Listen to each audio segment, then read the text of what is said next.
On y va, Yudbet Hamoud Aleph. On a vu hier extraordinaire. On a vu quelque chose de magnifique hier avec l'histoire de Caleb Ben Yefouné et de Myriam. Et on a pris un moussard pour la vie. On a un moussard pour la vie. L'épanouissement de nos femmes dépend de nous. La beauté de nos femmes dépend de nous. On l'a vu hier. C'est beau, hein? Très beau. J'adore cette Gemara, j'adore ce passage. La beauté de nos femmes et physique, hein, physique. Et l'épanouissement de nos femmes dépend de nous. On voit de Caleb Ben Yefouné, c'est le cours d'hier, il est sur YouTube. Ayen YouTube. Ayen YouTube. Physique et mental. Physique, mental et bon mental pour moi, mais c'est surtout physique et ça va ensemble. Ouais, voilà. Ça va ensemble. Ok, on y va. On l'a fait hier. C'est la Gemara d'hier. Il est sur Oel Yonatan, pas sur mon YouTube à moi. Sur Vayetza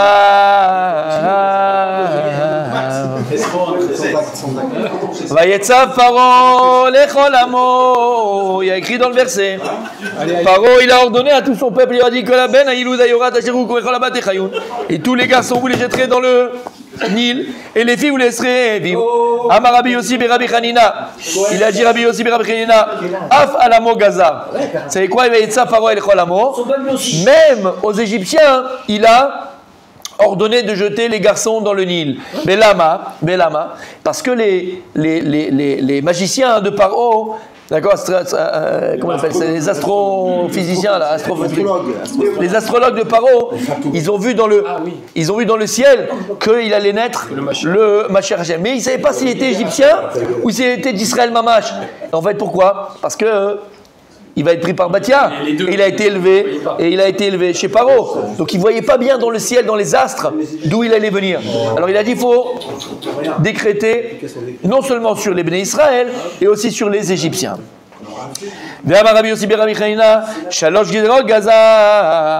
Il a fait 3 décrets Paro.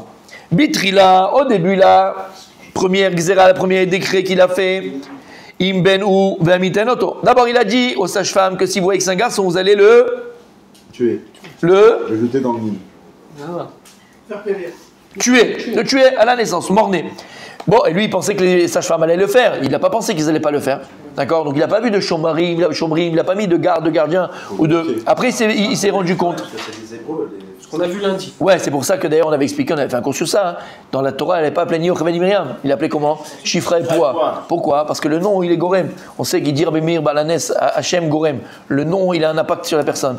Et donc, quand il a changé le nom en égyptien, en égyptienne, il a pensé pouvoir faire rentrer la Chazariyut Bahem. Il a pensé rentrer la cruauté dans elle. Mais il s'est planté parce qu'elles sont restées appelées Yocheved et Shifra. Alors, c'est la question là, peut-être qu'il y avait des soupapes. Voilà, peut-être. Mais l'Agma ne le dit pas. Deuxième zéra, c'est que quand il a vu qu'il naissait quand même, il a dit alors vous prendrez les garçons et vous les jetterez les nouveau-nés dans le Nil. Et là, quand il a vu que ça aussi ça ne marchait pas, Af al Amo Gazar, il a dit même sur son peuple, donc même sur les bébés garçons égyptiens, il faut le jeter parce que, comme on a dit, les astrologues, ils ne savaient pas très bien, ils étaient un peu embrouillés par... les Khartoumim, les Baïzanim, les Baïzanés, les Bazanés. On y va? Vayelech Ishmi Bet Levi, Vaikad Bat Levi. Il y a écrit dans le Passouk. Lorsque Amram, il avait divorcé de Myriam, de Yocheved. Pourquoi il Yocheved? Parce qu'il s'était dit que Yocheved a dit ici déjà, on va tuer. À quoi sert, pardon, pas Yocheved. Il a dit autant de ne pas se marier, on va tuer les garçons, à quoi sert de se marier? On va prendre des garçons? Ok. Et donc après Myriam, elle l'a remis en place comme tu as dit. Et on avait fait un cours sur ça quand? Magnifique. Tu te rappelles le cours sur ça? Magnifique, mon ami. Merci beaucoup. C'est pas de moi, c'est pour ça. Et donc, après, il a écrit qu'elle a fait le chidouk entre. On l'a vu pendant Pessah qu'on a fait ce cours. Tiens, vous n'êtes pas là. D'accord? Elle a fait le chidouk entre papa et maman. Il a fait. Entre papa et maman, entre Amram et Yocheved. Et qu'est-ce qu'il a fait? Il a repris sa femme. Vayelech Ishmi Bet Levi, c'est Amram. Et il va prendre une femme de Lévi. Lechan alach. La Gemara, elle vient, elle dit mais pourquoi Vayelech? Lechan alach, où il est parti? Tu aurais pu me dire. Non, Nassa. Venassa Ishmi Bet Levi, Bat Levi. Il s'est marié. D'accord? Pourquoi il écrit Vayelech? Il te dit, Amar Rav Yehuda Amar Zevina, Shalach Be'atzad Bito. C'est parce qu'il a été d'après le conseil de sa fille, Myriam, qui lui a dit, papa, sache une chose. Et quel âge elle avait? Sache, 5 ans elle avait. 5 ans déjà. Sache que tu es encore plus cruel que Pharaon. Pharaon, il a simplement été gozer, il a simplement décrété sur les garçons.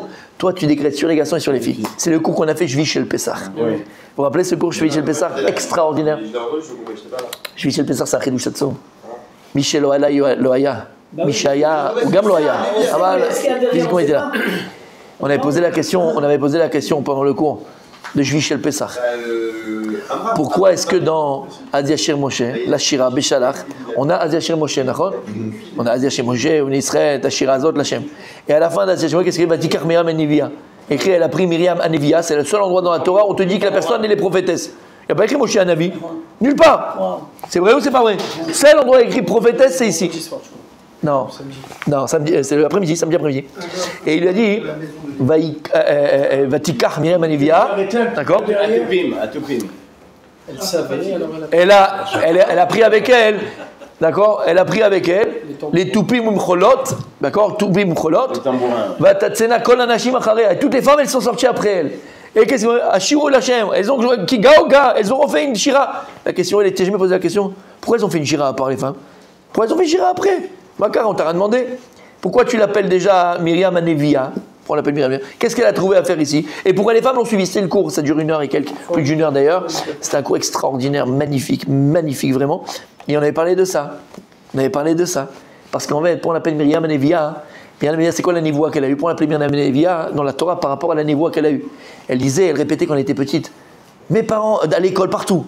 Mes parents, ils vont donner naissance au Moshiach chez l'Israël. Mes parents vont donner naissance au Moshiach chez l'Israël. Mes parents... Et les gens le regardaient. Et quand maintenant, il entendait ça à Amram, on va voir dans la Gemara, il a embrassé sa fille. Il a dit, ah, quelle psoratoa, quelle bonne... Mais quand ils ont dû jeter Moshe Rabbeinu dans le Nil, il l'a tapé sur la tête avec sa babouche. Où elle est? Amram, il a dit, où elle est ta prophétie? Elle savait qu'elle allait se réaliser. Alors il a écrit, Merachok. C'est pas qu'elle arrivera pour qu'est-ce qu'elle est. Elle savait qu'il allait rester. C'était lui, Mashiach, chez l'Israël. Il savait très bien. Elle était pris par Bathia, mais elle savait que ça arrivait. Donc quelle névoie? La névoie que sa maman et son papa vont donner naissance à Moshiach chez l'Israël, au libérateur d'Israël. C'est pour ça que lorsque Kriyat Yam-Souf, qui signe la fin de la sortie d'Égypte et le début de la Géoula, parce que tant que les bénis Israël n'avaient pas vu que leur bourreau était mort dans l'eau et était mort, ils pouvaient se dire mais ils peuvent un jour revenir, ils peuvent un jour nous reprendre, ils peuvent un jour nous poursuivre. Là c'était terminé. À ce moment-là, va dire Myriam Anevia. Pourquoi Anevia? Parce que ça névoie que Moshe Rabbeinu va faire sortir l'âme Israël d'Égypte. Elle s'est mamash réalisée pleinement quand? Au moment de Kriyat Yam-Souf. Shamata. C'est pas plus grand ou plus petit, c'est une névoie. Elle avait la névoie, son père il l'a pas eu. C'est pas. Au contraire, le Zohar, on a amené le Zohar. Le Zohar a dit qu'il y a une Bat-Kol qui est venue, qui a dit, et qui lui a prévenu, il a dit reprends ta femme parce que maintenant tu vas donner naissance à Israël. Donc tu vois qu'il y a le Roi HaKodesh et une Bat-Kol qui est venue. Donc c'est pas question de plus grand ou pas plus grand, c'est question de qu'est-ce qu'on apprend de là. Elle était Myriam. C'est une question magnifique. Myriam Anevia. Pourquoi Anevia? Parce que sa prophétie elle s'est faite maintenant. Alors après, qu'est-ce qu'il y a eu ici? Mais parce qu'il pense que il a cru que ça savait pas se faire. Il a cru que ça savait pas se faire, exactement. Et donc, t'as pas vu Cécile B2000 toi? Pour voir le film. Demouna, c'est ça qu'il veut dire. Il a fait comme Abraham Avinu, comme plusieurs. On en parle, il n'y a pas de tabou dans la Torah, mon sadi. Il n'y a pas de tabou dans la Torah, mon sadi. Alors niveau à eux, pas notre niveau à nous. Alors niveau à nous, on prend ça avec des pincettes. Et ça, il arrive Tatsina Kol Nashim. Pourquoi? Parce qu'il écrit que Bisrout Nashim Tzadkeyot Yatim Israël, par le mérite des femmes pieuses d'Israël, on les soit d'Égypte. Et Rachid avait dit d'où ils avaient les mcholot et les toupim, d'où ils avaient les tambourins, ils avaient les quand tu sors d'un endroit d'accord de prison, tu vas pas prendre ta flûte et ta guitare, tu peux te sauver tout de suite, tu te sauves et tu te retournes pas en arrière. Non, elles avaient avec elles des tambourins. Et Rachid explique, il dit Lama, les femmes de cette génération d'Israël, elles étaient tzadkaniot. Elles étaient betuchim b'Hashem. Elles avaient une confiance en Kadosh Baruch Hu que Dieu allait leur faire encore d'autres miracles. Alors elles ont prévu avant, parce qu'elles avaient une émouna tellement, une bitachon, pas émouna. Pas émouna. Quelle différence entre émouna et bitachon? La foi et la confiance. Confiance, c'est dans la réalité, c'est dans les actes. Là, elles ont concrétisé ça, elles ont pris avec elles. Mais Dieu, il n'a pas encore fait le miracle. Mais elles savaient que Dieu allait en faire encore des miracles. Donc elles ont pris avec elles en avance des toupines, des mcholot. Et pourquoi qu'on a Nashim? Pourquoi toutes ces femmes-là, c'est toutes les femmes qui par le mérite de Myriam. Parce que lorsque Amram, il a repris Bat Lévi. Toutes les autres âmes sont mariées. Et qu'est-ce qu'ils ont fait? Ils ont eu des enfants. Et l'histoire qu'on voit dans la Gemara, où elles allaient, on l'a vu déjà, où elles allaient accoucher, elles allaient dans le sadé, elles se faisaient belles et tatati et tatata. Velama, on avait vu, pour qu'il y ait 600 000 âmes qui descendent. Toutes ces femmes-là, par le mérite de Myriam, elles ont fait descendre toutes les âmes d'Israël pour qu'ils puissent avoir la sortie d'Égypte. C'est pour ça qu'elles sont sorties avec Myriam. À ce moment-là, elles ont fait une Shira à part, parce que c'est grâce à elles qu'il y a eu la sortie d'Égypte.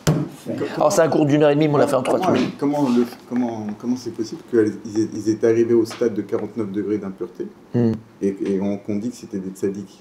Ils étaient proches. Non, je suis là tout bas. Non. Ah non, c'est le pays d'Avodazar. J'en ai bouché un peu. Non, mais Oh là Je rigole. S'ils avaient 49 degrés, comment ils avaient la névoie, comment ils avaient tout ça? On dit un coin. Non, mais là, le monde, il est pourri dehors et il y a des tzadikim. Chez moi, c'est tout. Hein? Qu'est-ce qu'il a dit? Chez le monde, il est pourri dehors et il y a des tzadikim. Quand on dit qu'ils étaient arrivés au 49 degrés, on parle du clan Israël. Moshe Rabbeinu, il est arrivé au 49 degrés à Shemishmor. Moshe Rabbeinu, c'était. Amram, il était resté intact et intègre. Oui, mais les femmes. Mais l'Europe, et les femmes d'Israël, ils n'ont pas fauté. Le Hegel, ils n'ont pas fauté. Les femmes d'Israël, ils n'ont pas fauté. Même si les Égyptiens, on avait ramené là-bas dans le cours qu'on a fait Shabbat, d'accord? Même si un Égyptien, il venait, il a écrit, on l'a vu dans la Gemara hier, Paro, lorsqu'il a dit à Yocheved, Proposé, il a fait une avance. Elehen, il a écrit Elehen. Pourquoi il a écrit Elehen, vers elle? On a vu dans la Gemara. Il a parlé Elehen. La Gemara dit, c'est quoi Elehen, vers elle? C'est qu'il les a séduits pour aller avec elle faire le massé, faire la Avera. Et elles ont refusé parce qu'elles craignaient Dieu. Elles sont restées pures. Elles ne sont pas purifiées avec des Égyptiens. T'as compris ce que ça veut dire? Les femmes, elles sont restées intègres. Et les femmes, et c'est ce qu'on dit, par le mérite des femmes, on est sorti d'Égypte. Et c'était le cours, donc pareil, à la fin des temps, Bezrat Hashem. Et donc nos femmes doivent être belles, et tatati, et tatati. C'est le cours de Shabbat, ça a explosé. Et on en voit, tu vois, il y en a qui viennent même plus à la synagogue parce qu'ils rattrapent le temps perdu. Ils rattrapent le temps perdu. Mais vous l'avez fait ce cours déjà? Il y avait des exceptions. Non, pas celui-là. Pas celui-là? Qui ressemblait, quelque chose, pas celui-là, ça, pas celui-là. Il y avait Dibra, on parle de Dibra, non? De celle qui était partie avec. Le prétentieux, Dibra. Elle avait 10 bras. Elle avait 10 bras. Non, c'est pas ça. Quoi Celle qui a été partie avec un Égyptien, qui avait donné celui qui avait blasphémé le nom. Oui, mais ça c'est unique, c'est pour qu'on en parle. Alors on avance. Vayarish Mimet Levi, Vaygret Bat Levi, la Chana la Chama Rabbi Yehuda, Barzevida, Allah Rabatzad Bito. Donc il est parti après le conseil de sa fille Myriam de se remarier avec sa femme. Tana, on a enseigné, Amram, Gadol Adoraya. C'était le chef de la génération, le roi de la génération. Kevan chez Gazar Paro Racha Kol Ben Yehuda Yorat Ashlichou, puisqu'il a vu que Paro il a décrété que tous les garçons devaient être jetés dans le Nil. Amar il s'est dit la Sham Anu Amelin, à quoi ça sert de se marier et de faire des enfants si c'est pour les tuer après? À quoi ça sert? Ahmad et Giret et Tishto. Tout ce qu'on a dit à l'oral c'est maintenant. Tout de suite il est arrivé Ahmad et il a divorcé de sa femme Yocheved. Aujourd'hui au Mashoah. Amdou Koulan, Vegirshu et Neshotem, quand ils ont vu que le Gdolador, lorsqu'ils ont vu que le chef de la génération, il a divorcé de sa femme, ils ont dit, c'est ce qu'on doit faire nous aussi. C'est ce qu'on doit faire nous aussi. Alors ils ont divorcé de leur femme. Amralo Bito, alors elle lui a dit, Myriam, Aktana, Abba, papa, Kachak Zerotecha Yotem Michel Paro.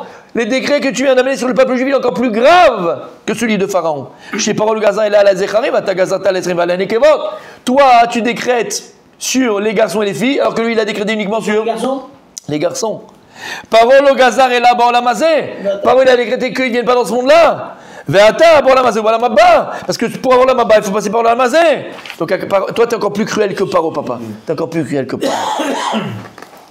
Paro Aracha. Dire ça à 5 ans. Paro, t'imagines la maturité. Paro Aracha, ça fait que Mitikayemet Gzerato, ça fait qu'il y en a Mitikayemet. Et plus que ça, Paro, peut-être que sa Gzera, elle va marcher, peut-être que son décret ne va pas marcher, peut-être qu'il y aura des miracles, peut-être qu'il y aura des garçons qui vont être sauvés. Ata lo yodea. Ata tzadik. Bevadai chez Gzeratecha Mikayemet. Mais toi, tu es un tzadik. Et il y a écrit tzadik Gozer Hashem Mikayem. Ta Gzera, ton décret, il marchera, papa. Chez Neymar, Betigzor, même comme l'ach. Imagine comme ça, devant tout le Bedjin, tout le monde est là, et la fille, elle dit ça devant son père, devant tout le monde, l'archoum. Comme ça, tu parles à papa. Pour moi, que ça, on a mis des baffes à nos enfants, alors qu'ils nous disaient, eux, des vérités. Mais papa, tu me dis pas faire, mais toi, tu-même, tu l'as fait. Parle pas comme ça à ton père. Paf! Ouais. Là, il lui dit une vérité, mais ça fait mal. Qu'est-ce qu'il fait, Amram? Ama, désiret ishto. Il dit, écoute, chérie. Il embrasse et dit, chérie, t'as raison, ma fille. C'est ça, un gadol d'Israël. T'as raison, ma fille. Mais j'ai un problème. C'est que maman, je l'ai divorcée. faut quelqu'un qui fasse le shidour, maintenant quelqu'un essaie de revenir. Qui c'est qui a fait le shidour? Les Toupim et Mecholot. C'est les Toupim et Mecholot qu'elle a joué le jour du mariage de Amram et de Yocheved. Le jour du mariage de... Maman, je divorcée ou c'est séparé d'elle? Divorcée. Maman, divorcée. Girushin. Les lois, des fois, il y a déjà des lois sur le divorce. Bien sûr. Girushin.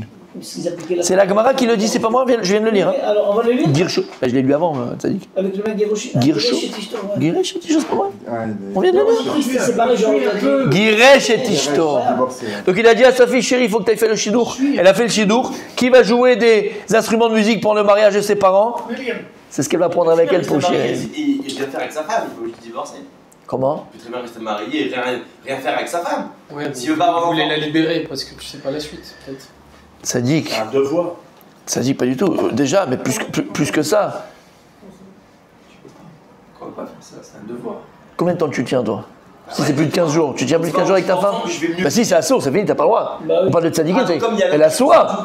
Bah c'est fini, bah oui, t'as fini, c'est que ça assaut. Mais si elle est dans ton lit, Khabib, bon un jour, une petite frappe passive, tu rentres par là, hop, et c'est parti, mon kiki. Ça n'a pas marché à tous les coups, il a pas Tous les coups. pas l'amour, il a eu qu'un seul enfant avant. Il a eu que Yocheved avant, on est Ça nous d'accord. manquait. Ouais, c'est sa femme. Que Myriam avant. Qu'est-ce qu'il sait? Et Aaron et Myriam? Mais je veux pas savoir, peut-être ça va marcher. T'as l'odeur, combien de chamaï? T'as l'odeur? Lui, t'as été passé Pessah en Grèce, toi. Ouais. Ça veut Et dire voilà, Chez les crétines.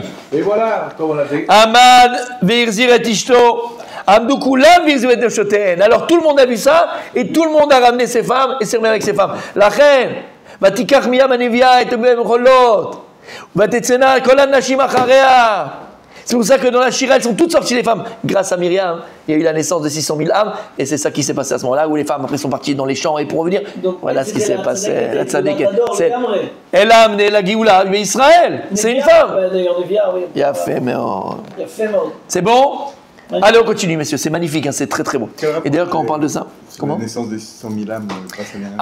Ayen, c'est sur YouTube, dans Oel Yonatan, Gemara Oel Yonatan. Ayen, on a fait déjà le cours. Et en plus, il a été. C'est le Maharal de Prague qui explique cette notion-là. Quand elle était petite, elle était vilaine. Oui, mais elle existait déjà, ces 600 Non, mais Ayen dans la Gemara. Regarde, c'est ça. On va perdre du temps, je ne vais pas te répondre. Bien, on continue. Ayen, Gemara Oel Yonatan. Ayen, Gemara Oel Yonatan. C'est le Maharal de Prague qui explique cette notion-là. Regarde là-bas. Si tu comprends pas, t'appelles Daniel. Ok. C'est bon? C'est bon. Vaïka. Comment ça fait? Vaïka. C'est bon? Et 20 plans. C'est bon? Demande au ça, c'est. Après, les questions à 10h10. Vaïkar, c'est bon? Vous êtes là? Vaïkar. Il y a écrit Vaïkar. Et de Bat Lévi. Pourquoi Vaïkar? Il a pris. C'est l'homme qui prend la mer, pas la même qui prend la on dit prend. Et comme ça. Vaïarzor, oui, Bayele. C'est pas Vaïkar, Vaïarzor. Puis, si Vaïkar, c'est quoi? Qui Karishisha. La première fois, tu dis quand il a pris une femme, mais quand c'est la femme qu'il avait, il est choser, donc il revient à la prendre parce qu'il est déjà pris. Amarabi Yehuda Barzevina, Shasaloma Selikuchin. En fait, il a fait Amram comme si c'était la première fois. T'imagines ce que ça a fait chez Yocheved? Comme si c'était la première fois. Au Shiva Be'apirion. Il l'a mis dans un apirion. C'est quoi apirion? C'est une choupa yafa chez le Meilim et Talitot, Mezoavot. Et il a placé sa femme en dessous d'une choupa de talit et de manteau et de couverture dorés, ornés. Comme si c'était la première fois. Bon, quand c'est la deuxième fois, comme je vais dans un restaurant, tu vas faire avec la salle, les machins. Comme si c'était la première fois. Et Aaron et Myriam et Ragdim les fanea. Et Aaron et Myriam, c'est eux qui dansaient devant leur papa et leur maman. Ou Malacha Sharet Amrou, Em Abanim Semecha. Et les Malacha Sharet, ils ont dit à ce moment-là, Em Abanim, la mère et les enfants, Semecha, ils sont heureux. Yocheved, elle était heureuse. Et c'est aussi pour ça, alors c'est pas pour ça, Yaakov Benes, parce qu'elle était très très âgée. Aval, ça revient à ce qu'on a dit juste avant par rapport à Kalev Ben Yefouné et Myriam. Rappelez-vous ce qu'on a dit hier.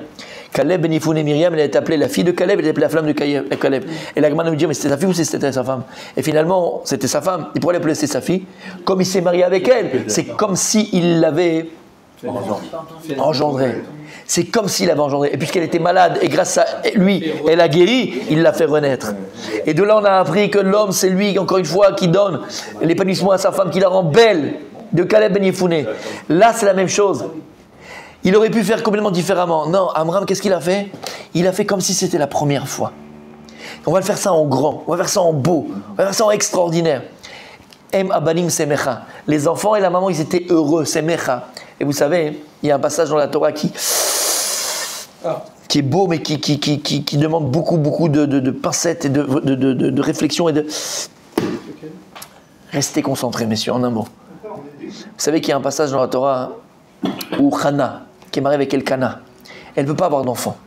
Et elle a une femme, Sarah, une femme qui est mariée avec son mari. Elkana, il a deux femmes. Il a Hannah et il a Pnina. Exactement. Hannah n'a pas de femme. Et Pnina, c'est une poule pondeuse. Tuc, tuc, tuc, tuc, tuc. Poule pondeuse. Et Hannah, comme elle n'a pas d'enfant, ben elle est triste. Non, elle est triste. Chez l'Oneda, quelqu'un qui n'a pas d'enfant, il rentre dans la tristesse. Il rentre dans la tristesse, dans les mélancolies, dans le yéhouch. Il rentre dans toutes ces choses-là. Et il y a écrit dans les textes que Pnina, elle était Metzika là. Pnina, elle piquait Hannah. Elle piquait Hannah. Dis-moi, Dieu m'a donné des enfants, moi, machin, dada. Ok. Et Hannah, elle est partie après, on connaît l'histoire, elle a prié là-bas, il y avait Élie, le prophète, il a Shiloh, d'accord, et de Hannah, on apprend toutes les lichot de Tfila qu'on ne doit pas faire avec... Oh là là, quel te dit. Finalement, tu n'as pas tout laissé à Dubaï. Hein. Tu n'as pas laissé à Dubaï. Et donc, Hannah, elle prie à Kadosh Baruch Hu là-bas, on connaît toute l'histoire et les enfants. La Gemara de nous dire cette histoire tragique. Hannah va avoir des enfants. Et à chaque fois que Hannah avait un enfant, puis elle perdait un enfant. Lama, la Gemara dit parce qu'elle était Metzika là, parce qu'elle le faisait, elle l'a piqué. Et la Gemara répond, écoutez bien, Pnina tzadeket aïta. C'était une tzadeket. Pourquoi elle faisait comme ça? Parce qu'elle la voyait dans la tristesse, elle était dans la mélancolie. Et en fait, elle voulait la booster, elle voulait la réveiller. Lui dire, mais regarde, si tu reprends vie, si tu y crois, si tu vas avoir des enfants. C'est pas comme ça que tu vas avoir des enfants. Si t'es dans la mélancolie. Est-ce que c'était la bonne façon? Attendez la fin. Si t'es dans la mélancolie, t'es dans la tristesse, t'es dans le yéhouch, les choses ne peuvent pas s'ouvrir. C'est vrai dans tout dans la vie comme ça. Quand quelqu'un il voit noir, la vie elle est noire. Donc elle faisait les Shem Shamaïm pour l'éveiller, pour la booster, pour la réveiller, pour pour qu'elle. Vous savez, à un moment donné, il faut. Tu sais, comme dans un. Vous savez, comme dans un. L'Avdil. Quand tu veux réveiller quelqu'un et tu veux en fait que la personne elle change de voix et elle se réveille, elle met toute la patate dans ce qu'elle fait, tu as envie d'éveiller un peu une rébellion chez la personne. Ouais. Tu as envie qu'elle se rebelle. Un vent de rébellion, un vent de révolte. C'est comme dans un vestiaire de foot. Il perd 3-0 à la mi-temps, d'accord ? Le coach, il a deux solutions. Soit il commence à plier les bagages, bon on a perdu, c'est fini, on a perdu la finale. Soit il rentre, je vais vous dire, vraiment, il les insulte. Non mais il les insulte. De tous les noms de leur mère qui peut exister. Mais il les insulte de tous les noms. Mais vraiment. Et les mecs, soit ça les... Bon, soit quoi, nous, comme ça, ça les révolte. On a vu des équipes qui sont venues sur le terrain. Ils ont gagné 4-3, et 5-3, et 5-2. Non mais Bémet. Non, Bémet, exactement. Les Avdil. C'est vrai dans la vie. C'est des fois, chez Mishmor, chez l'Oneda, d'accord? Mais une bonne claque, tu vois, pour réveiller la personne. Vas-y, réveille-toi, qu'est-ce que tu fous? À un boxeur, des fois, on lui met des claques. Oh, qu'est-ce que tu fais? T'en fais pendant 1 an. C'est maintenant ou jamais, qu'est-ce que tu dors? D'accord? Ben, c'est pareil. Elle, la kavana qu'elle avait, c'était bon, c'est comme un coach. Pourquoi elle a perdu les enfants? C'est comme un coach. Elle voulait l'éveiller, elle voulait la réveiller. Et avant de répondre à ça, pourquoi? Parce qu'on a vu, et c'est donc pareil. Quand quelqu'un n'est pas bessimcha, quand quelqu'un n'a pas la joie, toutes les portes se ferment. Toutes les portes se ferment. Et après, ne te plains pas de ta situation. Mais des fois, c'est difficile. Et c'est la vérité chez l'Oneda. Hein. Attention, hein. On ne juge personne. C'est que pour nous-mêmes. Et je parle pour moi, je parle pas. C'est tout. C'est pour moi, pour nous. Toi, c'est pareil. Dès que tu vois que les tsarara, ils rentrent, la mélancolie, la tristesse, le yéhouch, l'abandon, le désespoir, Habibi, booste-toi, réveille-toi. Parce que là, tu es en train de fermer toutes les portes de la Parnassa, les portes du Shambaï, les portes de tout ce que tu veux. Et au contraire, il y a écrit, il va ouvrir la Rahma, la matrice de la maman, uniquement grâce à la Simcha. Pourquoi la Simcha? La Simcha, la faculté qu'elle a, c'est d'ouvrir. La Simcha, elle ouvre l'esprit, elle ouvre le cœur, elle ouvre la poche. C'est pour ça que lorsqu'on fait un gala en général, qu'est-ce qu'on fait? T'as jamais vu un gala où le type vient en noir et dit messieurs, nous sommes aujourd'hui ici pour non, et on met le machin, et on donne à boire, et on met un type qui fait le machin, il est rigolo, on fait rigoler, et les machins. Là-bas, parce qu'on sait. Ah, c'est les 10 heures. Ah, c'est 10 heures. Je crois que c'est Nazar. Moi aussi.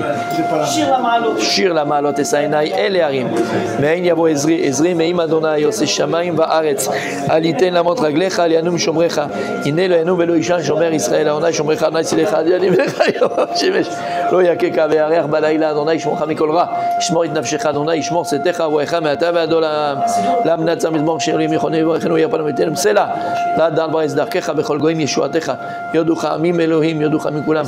Ismechu ve'raneu k'dishvot amim mishor lumi ba'etzam sela. Yoducha amim Elohim yoducha mikulam. Es natenai v'lei v'rechenu Elohim ve'anu ve'rotokolav se'aret. Qu'il soit pour lui nishmat toutes les neshamot de tous les Yehudim qui ont été massacrés, brûlés, tués, violés. Mamash, toutes ces femmes, tous ces enfants, toutes ces familles qui n'ont pas eu de Kever Israël, comme on a dit ce matin, qui n'ont pas eu le mérite d'être enterrés avec Kever Israël, dans des charniers, dans des forêt. Kol ha-neshamot, Yad Kisa Kavod Bezrat Hashem. Batam Betzroa Chaim Begana Eden. Et qui se lèveront Betret Ametim. Ils sont morts à Kiddush Hashem. Ils sont près d'Hashem. Ils se lèveront Betret Ametim Bezrat Hashem. Tous les juifs qui sont morts, bah Kiddush Hashem. De génération en génération.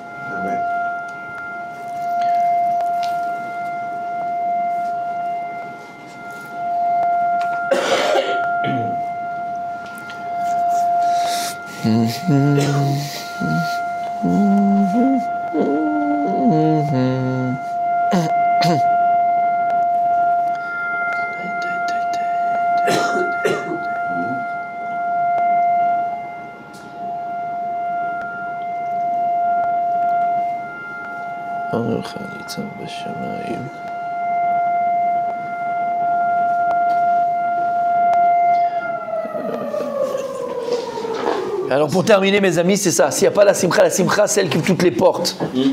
Et maintenant, juste pour terminer, la question qu'il a posée mon rabbi, d'accord? Alors si c'est ça, pourquoi elle a été aussi punie? Attention, on avait fait un cours sur ça, je ne sais pas si vous vous rappelez. Si tu vas te rappeler, je l'ai fait aussi plusieurs fois. Je l'ai dit plusieurs fois cette notion aussi. Rappelez-vous, est-ce qu'on peut perdre d'une mitzvah? Est-ce que quelqu'un qui fait une mitzvah, alors on a vu que oui. On a vu que oui. Tu peux faire une mitzvah, et de cette mitzvah, il t'arrive une catastrophe. Tu fais une mitzvah, il t'arrive une catastrophe. Comment et quand? Je donne l'exemple. Par exemple, Sarah Imenu, lorsqu'elle va dire à Abraham Avinu, regarde, ce gosse-là, Ishmaël de Hagar, je veux pas qu'il grandisse avec mon fils parce qu'il fait n'importe quoi. Garesh est à Amazot. Il lui a dit Garesh, divorce de cette femme-là, t'es d'accord? Il a écrit qu'Abraham Avinu, il n'était pas très d'accord. Ok, Hachem lui dit Shma Bekola. Écoute son. Écoute Sarah, c'est comme Bibi. Écoute Sarah. Et il a écrit que lorsqu'Abraham Avinu va écouter Sarah, il a écrit dans le passage Vaïchalechea. Et il l'a renvoyé. Vaïchalechea. Il l'a envoyé. Le Baal HaTourim sur place, Vaïgaresh, il dit Baal HaTourim, à cause de Vaïgaresh, qu'elle a dit Sarah à Abraham Avinu de jeter qui Hagar avec son fils, alors elle a été punie, entre guillemets, conséquence, que ses enfants allaient être esclaves dans une terre étrangère, l'Égypte, qui vient de Hagar. Hagar vient d'Égypte, Mida Kelegen Mida. Et là-bas il dit Mida Kelegen Mida. C'est-à-dire qu'elle a dit à Abraham de jeter Hagar et Ishmaël, alors ses enfants allaient être aussi esclaves en Égypte, plus tard. Mais, il y a une question qui se pose, la question qu'il a Rabbi Meir. Mais Akadosh Baruch lui-même, il a dit Shma Bekola. Quelle faute elle a fait? C'est Dieu qui a dit Shma Bekola. Alors elle a fait une mitzvah. C'est une mitzvah de voir que si ton fils ou ta fille elle est avec un mauvais copain ou une belle copine, de les séparer. Alors pourquoi le Baal HaTourim il vient et te dit? Tu te rappelles? Le Baal HaTourim il dit elle a été punie à cause de ça, Mida Kelegen Mida. Et la main, il dit Garesh. Elle a dit à Abraham Garesh et Ta'amazot. Quand il l'a renvoyé, qu'est-ce qu'il a fait Abraham Avinu? Vaïchalechea. Le problème, elle a dit Garesh. C'est que c'était une mitzvah, mais le problème, c'est qu'elle n'a pas fait vraiment les Shem Shamaim. C'est qu'elle l'a fait aussi parce qu'elle était un peu jalouse. Il n'y avait pas que du Leshem Shamaim dedans. À partir du moment où tu fais quelque chose de grave, s'il n'est pas 100% Leshem Shamaim, tu te mets en danger. Autre exemple, qui? Pnina. C'est ça qu'on te dit. Pnina Vada qu'elle voulait pour Hana. Mais la Torah nous dévoile qu'il y avait un petit peu d'orgueil, un petit peu de fierté dans ça. Tu joues avec le feu. Il faut que ce soit les Shem Shamim, les Gabré, sinon tu joues avec le feu. À l'inverse. Donc tu vois que tu peux perdre à cause d'une mitzvah que tu fais. Mais à l'inverse, quand est-ce que tu perds pas d'une mitzvah? C'est comment faire la mitzvah en fait. Voilà, comment? Si c'est les Shem Shamaim. Si c'est les Shem Shamaim mamash et tu vas le dire, alors là tu peux pas perdre la mitzvah. Mais si maintenant il y a. Alors la kavana entière elle est bonne, mais il y a un petit peu de toi dedans et d'intérêt dedans, tu vas payer parce que tu as fait du mal à l'autre. Parce que c'est terrible. Mais on voit, par exemple, un autre exemple, mais là où il y a une mitzvah, et malgré tout ils n'ont pas perdu. Qui? Il y a écrit que lorsque maintenant la Misraël, on y arrive, Bezrat Hashem, lorsque la Misraël est arrivée Pessah, ils disent on ne peut pas faire Pessah. Ils sont venus chez Moshe, ils disent on ne peut pas faire Pessah là-bas, parce qu'on est impur. Et quelqu'un qui est impur, il peut faire le Korban Pessah. Pessah chéni. Et pourquoi ils étaient impurs? Parce que c'était les porteurs du cercueil de Yosef Hatzadik. Et ils ont dit, la Manigara, pas les chutes du Niagara, la Manigara, pourquoi on va perdre nous? On a fait une mitzvah de porter les ossements de Yosef Hatzadik en Eretz Israël et on va perdre. Qu'est-ce que tu pourrais dire? Mais tu as fait une mitzvah, mais tu as perdu après une autre mitzvah. C'était le Akadosh Baruch Hu. Il dit à Moshe Rabbeinu, ils l'ont fait les Shem Shamaim. Quelqu'un qui fait les Shem Shamaim, il ne veut pas perdre une mitzvah. Tu leur donnes Pessah Sheni. Parce qu'ils l'ont fait les Shem Shamaim. Une autre, Mechila. Pinchas. C'est qu'ils n'ont rien fait de mal là. Pinchas. Non mais je parle d'une mitzvah. Pinchas. Pinchas. C'est au Todava. Pinchas. On parle d'une mitzvah tzadik. Non mais je sais comment on parle d'une mitzvah. Pinchas. Pinchas. Non mais je sais. Est-ce que tu perds d'une mitzvah ou pas? Pinchas. Pinchas, qu'est-ce qu'il a fait? Il a tué Pinchas. C'est pas mal de tuer, c'est super de tuer, c'est bien de tuer. Kol hakavod. Pinchas, il a tué mon Habibi. Pinchas, il a tué Habibi. Et si maintenant il a tué, il a fait une mitzvah, mais maintenant Léolam, il ne peut plus être Kohen, il est impur, il s'est impurifié directement, il a tué. Qu'est-ce qu'il fait à Kadosh Baruch Hu? Tu ne peux pas perdre une mitzvah. Il a tué, c'est bien de tuer? Non, c'est pas bien de tuer, mais il a tué. Qu'est-ce qu'il a fait à Kadosh Baruch Hu malgré tout? Malgré qu'il a tué, qu'est-ce qu'il a donné? La Keuna. Pourquoi? Parce que la Torah vient prouver, elle vient témoigner que ce qu'il a fait, il a fait mettre les Shem Shamaim. Il n'a pas mis son grain de sel, il est ni pour faire des. Si tu fais les mitzvahs, les Shem Shamaim, là tu ne peux pas perdre. Si jamais tu mets un peu ton grain de sel, et dans le cas dans lequel on parle, Pnina par exemple, d'accord, ou bien Sarah, Imenou, ou bien nous-mêmes des fois, tu as envie de booster quelqu'un, hein, fais attention, tu veux parler à quelqu'un, fais attention. Rappelez l'histoire et je terminerai avec ça, je terminerai vraiment avec ça. Rappelez-vous l'histoire, c'est une vraie histoire. Une fois il était dans une yeshiva, hein, je ne sais plus quelle yeshiva, un bachour. C'était un monstre, il embêtait, il fumait, il truquait, il machin, c'était un monstre. Impossible, il faisait que des bêtises, il disait mamash, chez Mishmor, d'accord, pas. Et là, les rabbanim de la yeshiva, ils sont venus le Rosh Yeshiva. Ils ont dit écoute, Rabbi, là, on a tout essayé, on l'a parlé, on l'a fait, ça fait des mois et des mois, il veut rien entendre, c'est vraiment des grosses bêtises qu'il fait, il va pourrir toute la yeshiva, il faut le sortir, il faut le virer. Il dit vous êtes sûr, vous avez fait machin, il n'y a pas, ça fait des mois et des mois, il ne veut pas changer, il n'y a rien à faire. Qu'est-ce qu'il a fait le Rosh Yeshiva? Il a une mitzvah de le sortir. Quand il y a un ver de terre pourri, on a essayé de le sauver. Il faut sauver les autres. Il ne peut pas rendre pourri tout le monde. Donc il l'appelle. Lui, il sait pourquoi le Rosh Yeshiva il l'appelle? Parce qu'il va le virer. Le Rosh Yeshiva dit assis-toi. Il n'a même pas le temps de parler au Rosh Yeshiva. Qu'est-ce qu'il fait?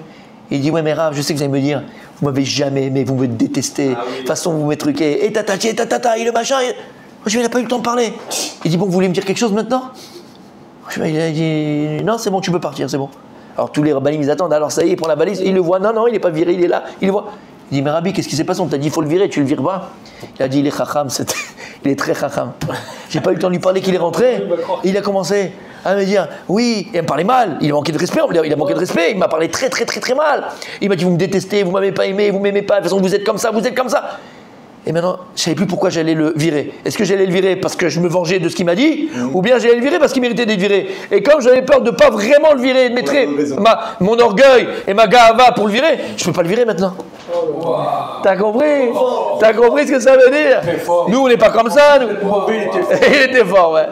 Ben, il est là aujourd'hui, voilà, c'est là. T'as compris ce que ça veut dire? T'as compris ce que ça veut dire? On continue demain, maître.